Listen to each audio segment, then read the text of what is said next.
tak boleh nak ceramah-ceramah. Okey, itu satu. Ini dilema ustaz-ustaz pelampas ni. Saya yakin, saya percaya. Mereka pun rasa kalau pergi istihar macam hang lagi, kuliah majlis semua tak ada. Ustaz kata mana pendapatan lah. Satu sumber pendapatan. Dia pendapatan.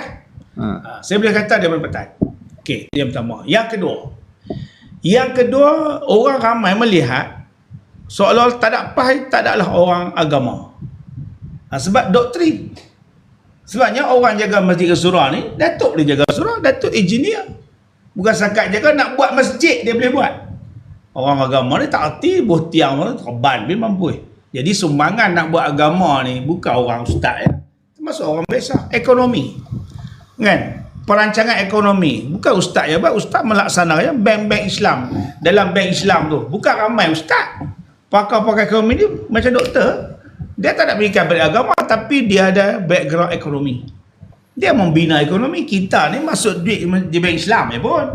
Dalam bank Islam berapa ramai hafiz? Berapa ramai ustaz? Tak ada. Tapi dia berkerti mudarabahnya, dia berkerti kaedah fake-nya, ribanya kan, pelaburan Islam tak Islam. Kita ustaz pula nak main pemain telur pula belakang. Itu dua. Yang ketiga yang kita kena faham satu adalah